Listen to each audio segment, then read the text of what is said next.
Seigneur, nous avons besoin de toi. Parce qu'il n'y a que toi, Seigneur. Prends soin de ton peuple, au Dieu de gloire. Nous avons besoin de toi en tout moment et surtout en ces instants, Seigneur.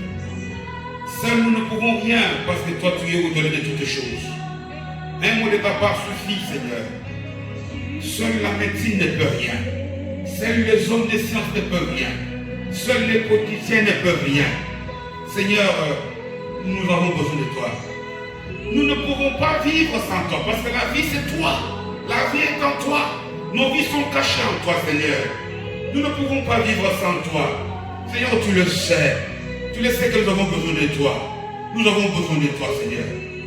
Nous voulons te dire encore merci parce que tu nous donnes l'occasion, encore en ce jour, en ce dimanche, Seigneur, de nous retrouver en ces lieux pour pouvoir partager ta parole. Nous croyons que c'est toi qui prends soin de nous. Nous croyons que c'est toi qui prends soin, Seigneur, de tous ceux, Seigneur, que tu as appelés à écouter ce passage. Seigneur, que chacun de tes enfants, Seigneur, qui se donnera, mon Dieu, mon roi, le temps d'écouter ce passage, bénis-le. Souviens-toi de lui, Seigneur. Tu es celui qui garde. Tu es celui qui protège, Seigneur. Nous avons besoin de toi, Saint-Esprit. Merci pour l'onction que tu me donnes. Merci pour le mot simple et facile que tu me donnes. Merci pour un langage, Seigneur, simple que tu me donnes. Merci parce que ce temps est soumis à toi. Oh Dieu de gloire, nous voulons encore te dire merci pour la révélation de ta parole que tu nous donnes. Tu dis dans ta parole que la révélation de ta parole est claire. Elle donne au Dieu de gloire pour l'intelligence simple que nous sommes. Merci pour l'intelligence. Merci Seigneur pour ta bonté. Gloire à ton nom, Seigneur. Comment pourrons-nous vivre sans toi? Comment pourrons-nous réussir sans toi? Comment pourrons-nous faire des choses sans toi? Tu le sais, parce que tu es toutes choses. Voilà pourquoi nous voulons nous blottir dans tes bras. Nous voulons que ta main puissante, mon Dieu, mon roi, soit placée au-dessus de nos têtes. Nous voulons que le sang de Jésus nous garde, nous protège, au Dieu de gloire, parce que nous savons que là où toi tu es celui qui nous donne la victoire. Tu es celui qui est fort dans les combats. Tu es celui qui n'a jamais échoué. Merci. Je bénis ton nom. Merci. Nous avons besoin de toi. Gloire à ton nom, Seigneur. Je me prie bien. Tu le sais très bien. Seigneur, prends soin de moi.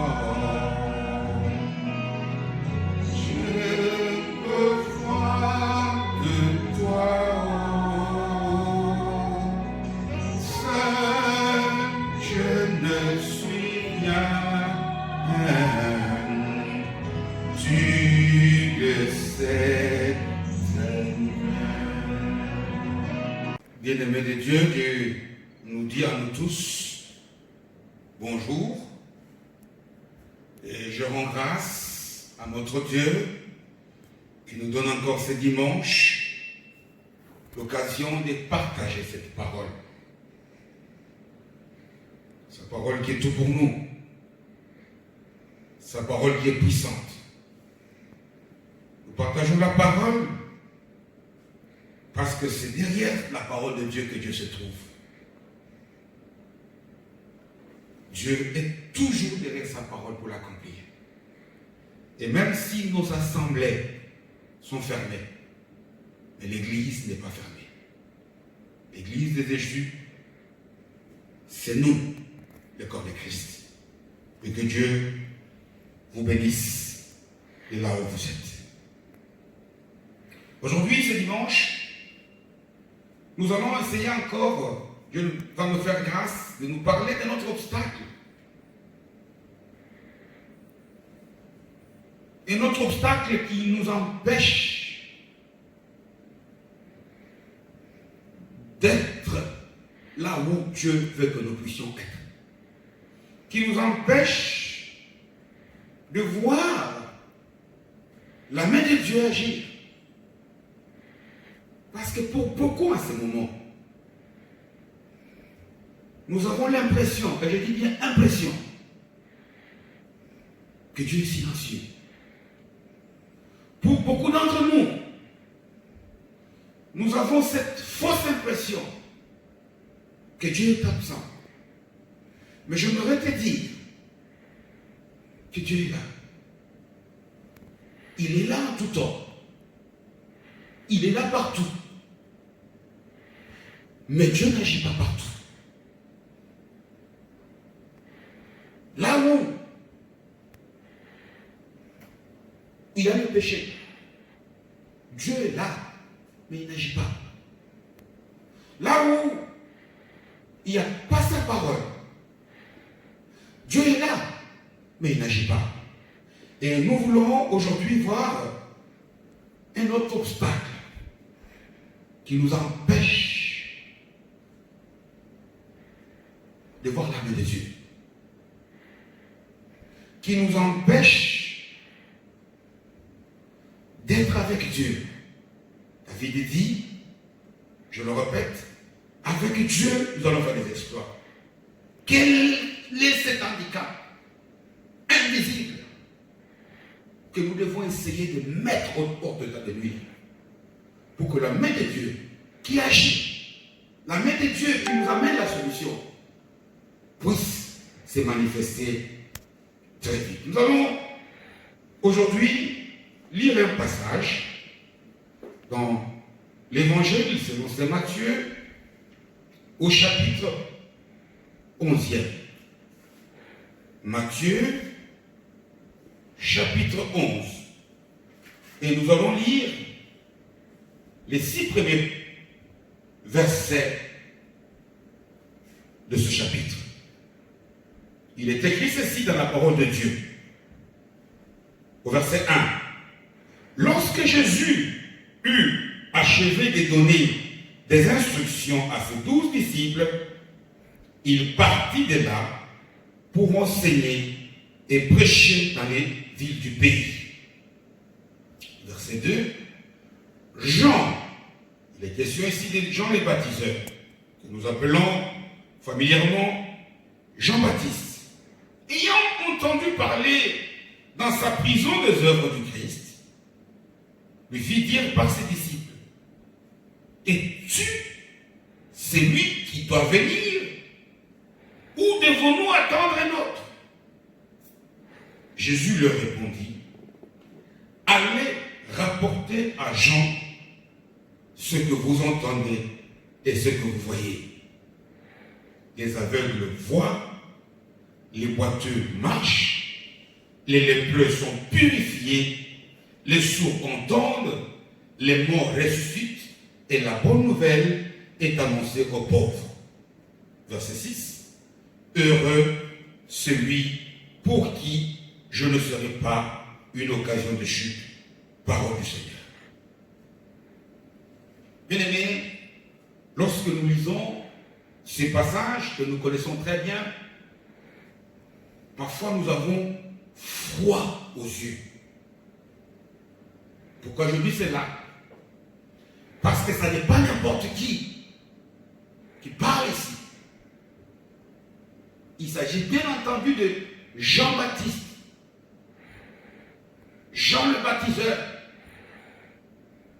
Jean, cet homme qui a reçu un témoignage extraordinaire de la part de Jésus lui-même. Il dit, de tous ceux qui sont nés des femmes, il n'y a pas de plus grand que lui. Jean, ce grand prédicateur qui a pris tous les risques au moment où annoncer l'évangile était un grand danger. Parmi les ennemis de l'évangile, cet homme a prêché. Cet homme a tenu parfois un discours violent. Par exemple, quand il parle dans Luc 3, où il reproche aux pharisiens qu'ils sont une race de vipères. Jean-Baptiste, c'est celui cet homme-là qui a dit que répondez-vous, qui a prêché la repentance. Parce qu'il dit que le royaume des cieux est proche. Jean-Baptiste, c'est celui-là même qui a dit qui a témoigné de la grandeur de Jésus, que lui-même n'était pas capable de nouer les lacets, tellement Jésus est immense. Mais un jour, notamment dans ce passage qu'on vient de lire, les paroles qui sortent de la bouche de Jean-Baptiste peuvent étonner. Les paroles qui sortent de cet homme sont difficiles parce que Jean-Baptiste dit au verset 2, ayant entendu parler dans sa prison des œuvres du Christ, il lui fit dire par ses disciples, es-tu celui qui doit venir ou devons-nous en attendre un autre? Jean-Baptiste est dans l'incertitude. Jean-Baptiste est gagné par le doute. Parce qu'aujourd'hui, le thème de notre message, c'est de parler du doute. Le doute qui est cet obstacle majeur. Le doute qui est plus même que ce virus qui opère en ces moments. Parce que ce virus, un jour il prendra fin. Un jour, la manifestation de la main de Dieu qui agit, nous allons la palper, nous allons témoigner. Un jour, ce virus va passer. Mais l'homme qui est noyé dans le doute, Jacques dit que cet homme-là, il est comme un morceau de bois, je le dis avec le mot, qui est balancé de tous côtés sur la mer envirée et qui ne saura jamais atteindre ses buts. Jésus lui-même nous dit, quelqu'un qui croit sans douter, c'est cette personne-là qui aura des choses. Et ici, nous voyons Jean-Baptiste qui est dans les doutes. Et nous, aujourd'hui, tu es dans les doutes. Tu ne les dis peut-être pas. Tu doutes. Tu doutes de beaucoup de choses. D'abord, tu doutes du fait que est-ce que tu es malade ou tu ne l'es pas. Tu doutes du fait que est-ce que réellement cette maladie qui vient, est-ce qu'on trouvera des solutions ou pas? Plus grave, tu doutes même de la main de Dieu qui agit. C'est grave. Nous sommes aujourd'hui, nous aussi, Église, dans cette situation de Jean-Baptiste. Jean-Baptiste qui n'est sûr de rien. Jean-Baptiste qui, quelques jours auparavant, témoignait, qui a écouté notamment aujourd'hui, le jour du baptême de Jésus. Le Saint-Esprit lui-même, le ciel se déchirait. Le Saint-Esprit témoignant que celui-ci est mon fils bien-aimé. En lui, j'ai placé toute ma confiance. Un témoignage, la voix de Dieu que beaucoup souhaiteraient en ce moment entendre, claire, audible. Lui-même l'a témoigné. Les évangiles témoignent. Mais aujourd'hui, il est dans l'incertitude. Il se pose la question, il envoie ses disciples aller voir Jésus pour lui demander si réellement il est le Messie annoncé ou doit-on en attendre un autre. Bien aimé, ici, j'aimerais nous dire quelque chose de très important. J'aimerais ici te parler à toi qui doutes, à toi qui ne sais pas quoi faire, à toi qui te pose beaucoup de questions. Retiens la réponse que Jésus donne à cet homme. Regarde, allez dire, les aveugles voient. Il n'a pas dit les aveugles verront. Jésus agit. Jésus est au contrôle. Jésus n'est pas absent. Mais le problème, c'est les doutes qui nous empêchent de le reconnaître comme on l'a reconnu hier. Le problème, c'est le fait que nous sommes plongés dans l'incertitude. Le problème, c'est que nous sommes en train, aujourd'hui, d'agir comme le monde agit.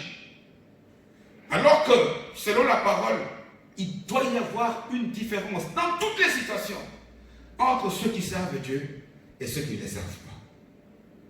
Mais pourquoi cet homme qui a lui-même prophétisé comme jamais, qui a pris des risques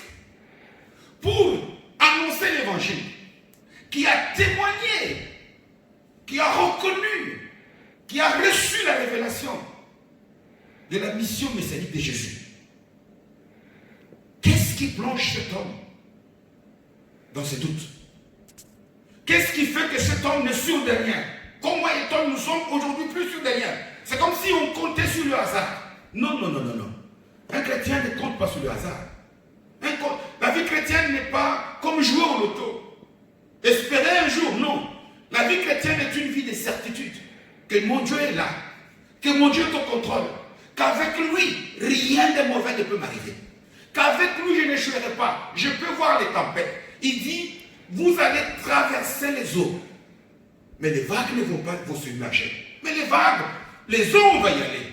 Mais ils ne vont pas le noyer. Il dit, vous allez traverser les feux.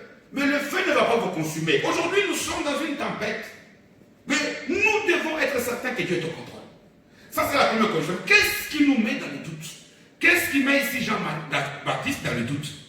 C'est parce qu'en ce moment, le texte est clair, où on dit, au verset 2e, Jean ayant entendu parler dans sa prison. Eh oui, Jean était enfermé. Jean était confiné. Jean était dans une situation de souffrance. Jean était prisonnier. Et Jean a attendu. Parce qu'au moment où Jean parle de ceci, ça fait plus ou moins un an qu'il est enfermé, qu'il est confiné.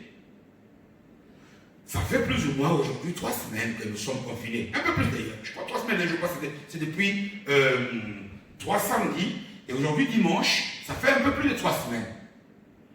Parce que le temps agit. Et non seulement Jean est enfermé, mais Jean était enfermé pour une bonne cause. Jean dénonçait un adultère. C'est dit quelques chapitres plus loin, je pense au chapitre 14. On l'arrête. Et lorsqu'on arrête Jean, on le met en prison. Jean, dans sa pensée, il avait déjà une idée de ce que Jésus allait faire. Comme il est prédicateur, comme il fait de bonnes œuvres, comme il prie, comme il jeûne, Jésus va agir de telle manière.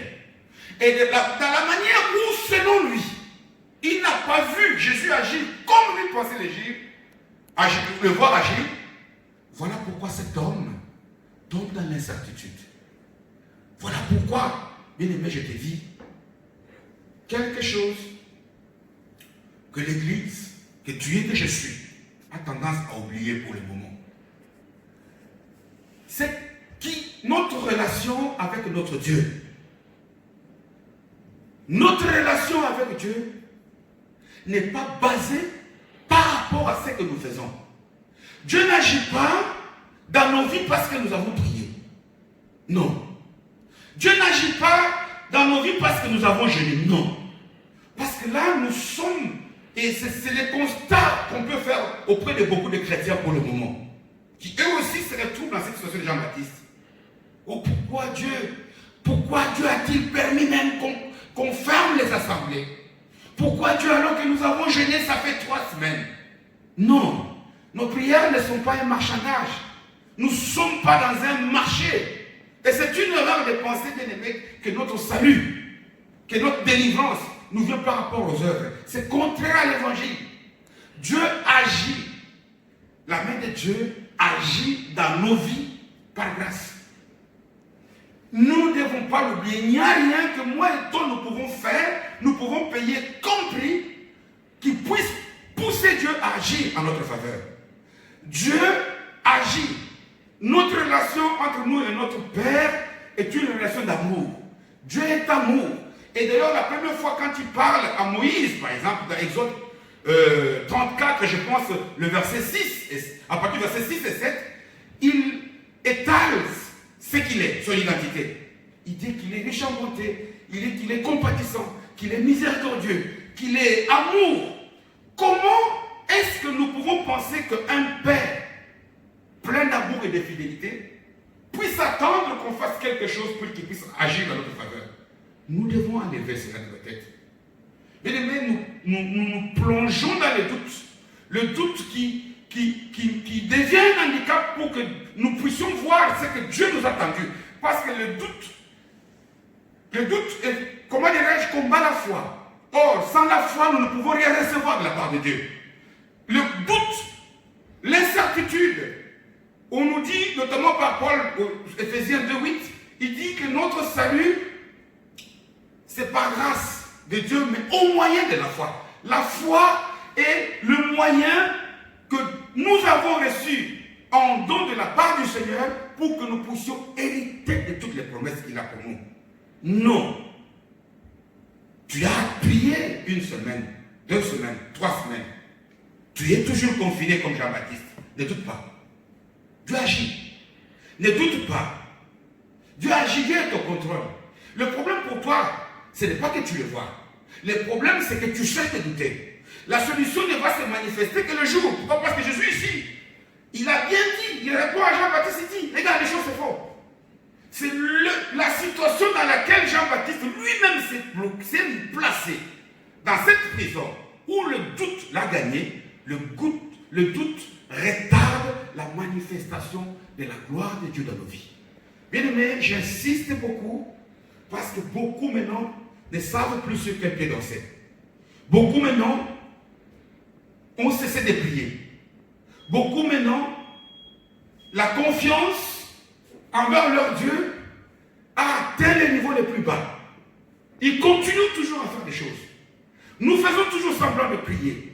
Nous faisons pourquoi? Parce qu'il envoie les gens auprès de Jésus. C'est comme si il pensait, il faisait semblant de croire, mais il ne croyait plus.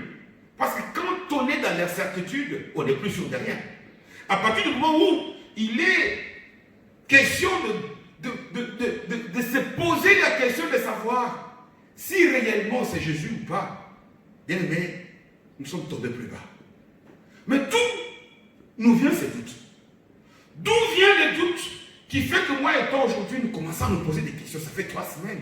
Est-ce que Dieu va agir? Surtout lorsque nous recevons les témoignages où on nous parle de certaines personnes que nous connaissons, qui viennent de partir ou qui sont malades. Surtout lorsque nous ressentons dans notre corps un tout petit peu tellement nous sommes aujourd'hui, comment dirais-je, remplis de toutes les informations sur cette maladie, sur ce virus. Beaucoup, y compris les enfants aujourd'hui, connaissent tout. Et c'est comme ça. Et plus on en parle, plus nous avons l'impression d'ailleurs que nous commençons à manifester les symptômes. Et cela nous met dans l'incertitude. Un enfant de Dieu doit être certain, comme Jésus l'avait dit, mon Père agit, et moi j'agis encore. Gardez son silence. Vous savez, le doute, son plus grand handicap qu'il place devant nous et qui nous fait chuter ses poids, c'est que, vous savez, en ce moment, nous devons chercher à être en communion avec Dieu. Être dans une relation d'intimité visible avec Jésus. Or, lorsque nous sommes dans l'intimité, lorsque nous pouvons être capables de faire ce que Dieu attend de toi et de moi à ce moment. Tu sais, il y a des choses bien précises que Dieu attend que toi tu fasses, qu'il attend que moi je fasse en ce moment. Il y a des choses bien précises. Pourquoi? Parce que Dieu n'est pas, même nous les humains, lorsque tu places même un vase, un pot de fleurs devant ta fenêtre, mais il y a toujours un but. C'est pour par exemple que ça puisse embellir. Le jour où tu vas voir que les gens rentrent, ou toi tu rentres, tu vois que ça abîme l'esthétique, tu vas l'enlever. C'est la même chose aussi. En tout instant, nous devons chercher à écouter ce que Dieu nous dit. Et savoir qu'est-ce qu'il attend de nous.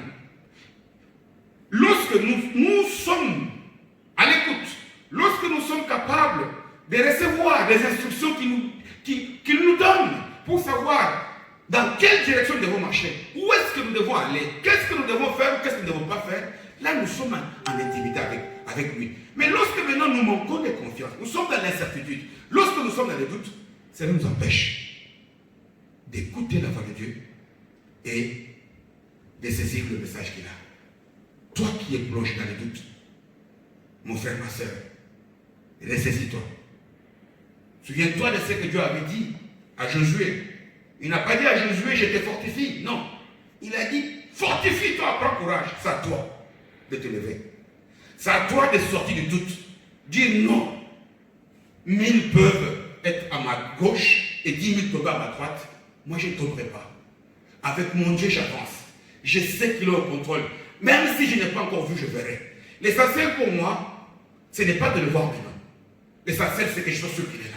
Vous savez, un enfant qui a confiance en son père, si petit soit-il, si minable soit-il, quels que soient les dangers, son père peut être devant le champion du monde de karaté ou de boxe.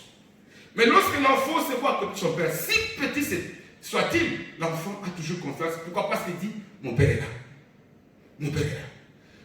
Nous comprenons que lorsque nous sommes dans des situations de détresse comme ça, nous cherchons à comprendre. Dans la nature humaine, lorsque nous vivons des situations terribles, il y a quelques semaines, cette histoire de cette maladie et de ce virus, c'était des informations qui viennent de loin, de la Chine. Mais aujourd'hui, nous côtoyons cela. Nous sentons ces virus se rapprocher de plus en plus de là où nous sommes. Ça nous pose à raisonner. Ça nous pose à nous poser beaucoup de questions. Ça n'est pas mauvais. Mais ce que je dois dire, c'est que nous arrivons à douter parce que nous voulons avoir des réponses à tout. Ça n'est pas biblique. Mais tant que nous vivons sur cette terre, il y aura des situations dans lesquelles nous allons nous retrouver, nous les enfants de Dieu.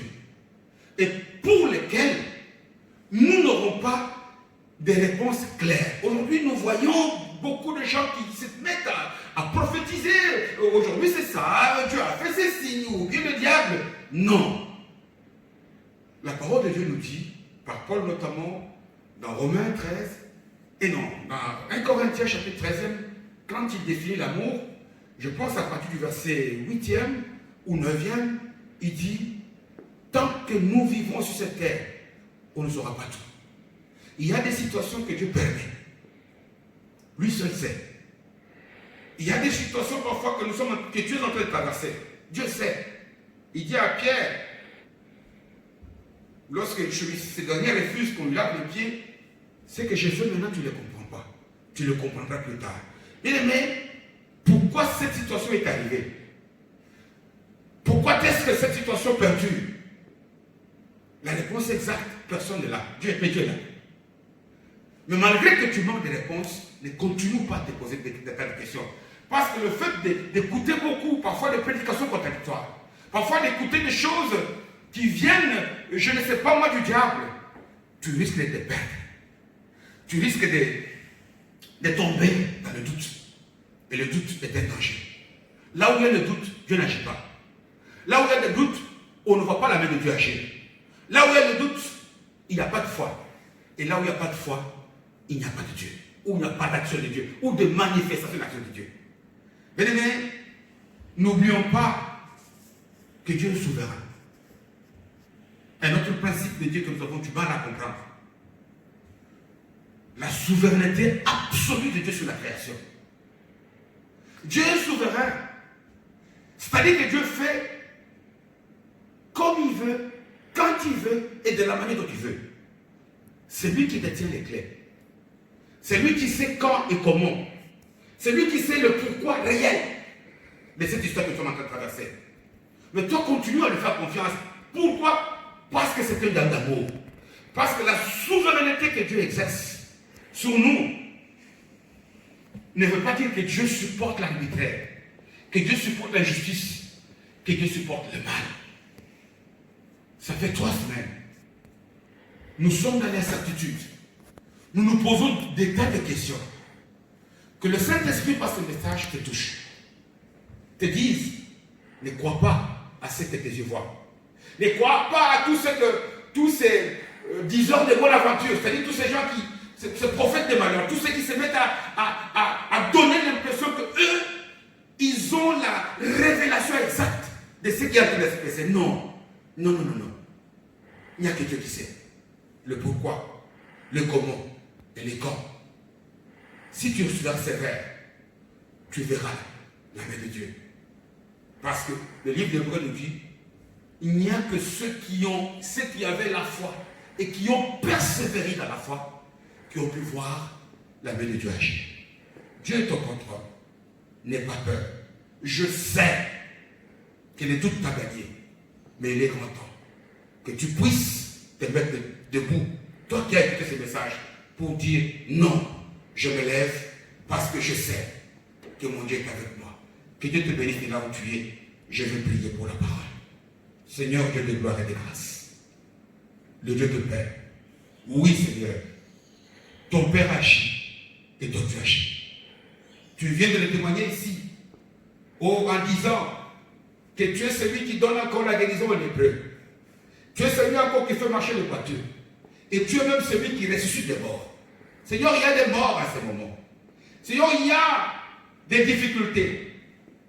Mais à chacun de tes enfants au droit, qui vont aujourd'hui, en écoutant ce message, savoir que c'est toi qui es parlé, Seigneur, donne la guérison, donne la paix, donne la joie, donne la solution. Que Dieu te bénisse là où toi tu es. Que Dieu bénisse ta famille.